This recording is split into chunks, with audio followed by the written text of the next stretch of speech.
Welcome back, mga kaaldab. Ito na naman po ang inyong lingkod, si Mr. Destiny. At pag-uusapan nga po natin si Maine Paul Carson. At syempre, si Congressman Arjo at si Alden Richards. Dito po sa mga post na to, pinapakita ko lang po dito kung gaano nga po ba kaganda si Maine Mendoza.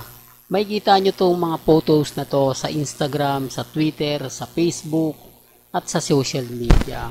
Marami tuloy nagtataka kung ano na nga po bang status kasi may pumutok na balita na nagkakaroon daw ng physical na sakitan sina Congressman at si Mengay.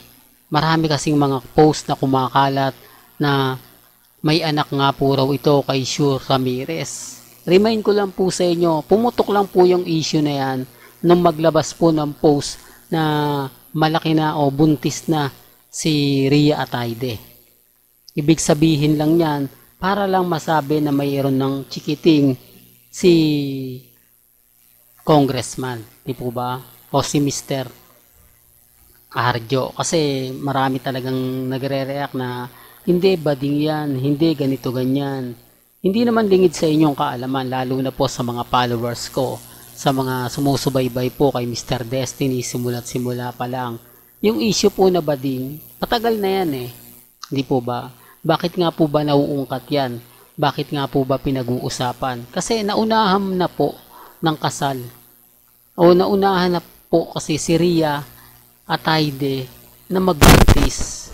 Kaya yung mga ibang army nagdududa na. Hindi naman po lahat ng army at main fanatics. Bagamat yung iba nagtataka. Bagamat yung iba nagsasabing, oo nga kasi si Maha at si Mengay, sabay lang yan eh, kung titignan nyo. Pero mas nauna si Maha na magbuntis.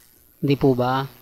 Bakit daw po si Congressman at si Mengay na kung saan naunahan pa raw po ni Rhea Atayde? Kung titignan nyo naman po yung kalagayan nila, yung status sa buhay, eh pwedeng pwede na. Hindi po ba? Sabi nga po ng mga ilang armain at main fanatics po, pwede naman pong mag-eat bulaga pa rin si Maine. Totoo naman po eh. Kung totoo nga po ba talaga na mag-asawa nga po sila. Kasi bakit nga po ba itong pumutok, itong malapit na ang kanilang anniversary o first year anniversary?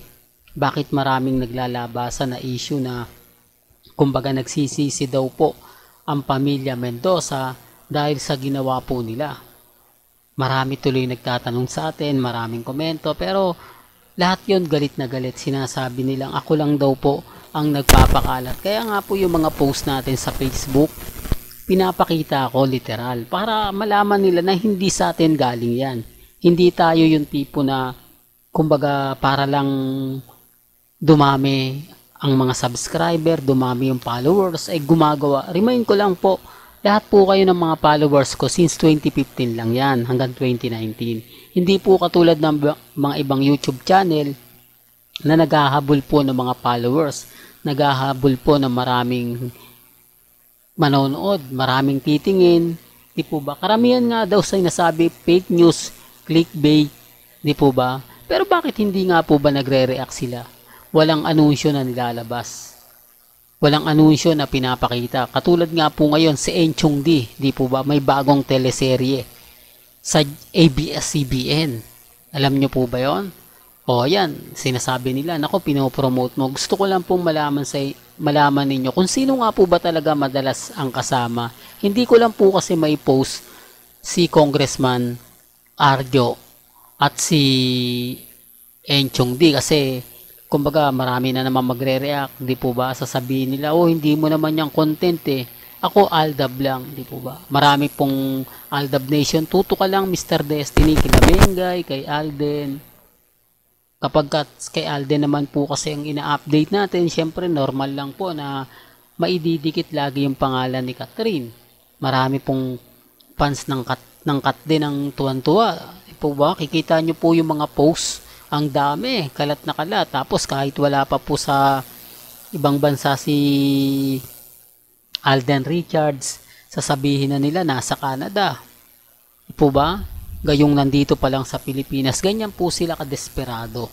Ganyan po sila ka literal na manggagamit. Tapos may mga post pa po nakasama si Main Mendoza. Tapos sasabihin nila hindi daw po ginagamit. Remind ko lang po, lahat po ng mga post nila patungkol po sa mga hidden agenda.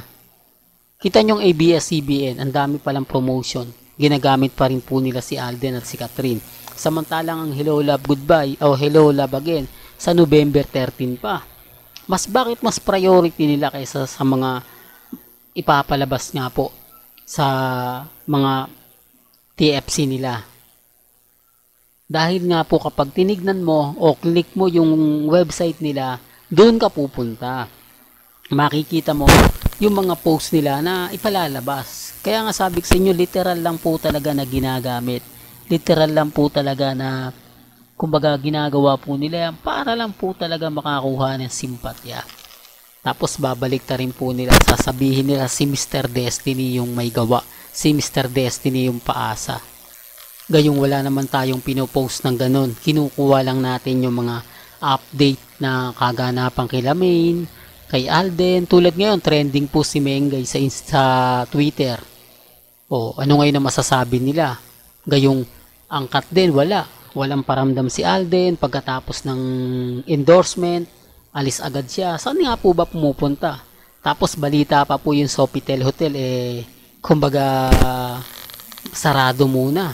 Bakit? Ang dami daw po kasi nag-book. Punong-puno daw po ito ng private life na o private family na nag-celebrate. Sino-sino nga po ba yon? Sino-sino nga po ba? At kumbaga bakit nagkataon na napakalaki o napakalawak nun nagawang mapuno? Di po ba?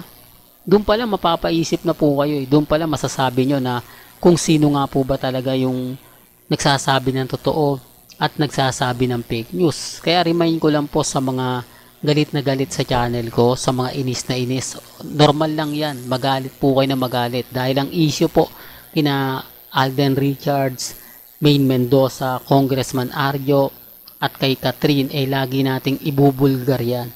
Lagi tayo nandito, lagi tayong kampante.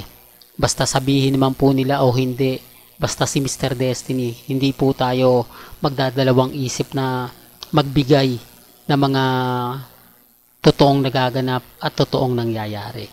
Well, hanggang dito na lang po ang ating latest updates. Kaya kung gusto nyo pa po ng pinaka-latest at sariwang update, abay tumutok lang po kayo dito po sa channel ni Mr. Destiny para updated po kayo sa mga latest at sa mga bagong video po na ilalabas po natin maya-maya lang. Hanggang sa muli, salamat po sa panonood at pakikinig.